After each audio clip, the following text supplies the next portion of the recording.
अब ये क्वेश्चन क्या कह रहा है, ये ईएससी 2022 में पूछा गया है। ये कहता है for water supply scheme design of a town और अ सिटी। आप किसी शहर या कस्बे की वाटर सप्लाई स्कीम डिजाइन कर रहे हैं। The suitable method of estimating future population by the end of the design period. जो आपका डिजाइन पीरियड है, जब उसका एंड हो रहा होगा, मतलब क्या, मान लीजिए आप 30 साल के लिए डिजाइन कर रहे हैं, तो लास्ट का जो टाइम है मतलब 25 से 30 साल, तो अब आप कौन सा मेथड लगाएंगे पॉपुलेशन कैलकुलेट करने के लिए। तो इसने कुछ ऑप्शंस दिए हैं: increasing rate method, decreasing rate method, exponential curve method, D incremental decrease method.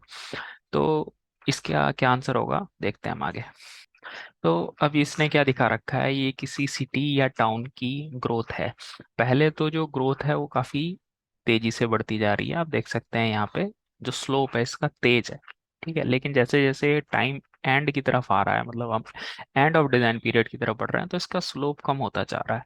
Slope कम होने का मतलब क्या है, जो उसकी बढ़ने की दर है या रेट है वो कम होता जा रहा है।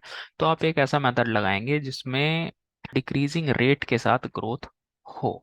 ठीक, तो ऐसे ही इसने यहाँ पे भी कह रखा है as we reach the end of the design period. जब हम डिजाइन पीरियड के अंत में पहुंचते हैं, the city passes through its initial exponential growth phase and reaches a phase where the growth happens but at a decreasing rate.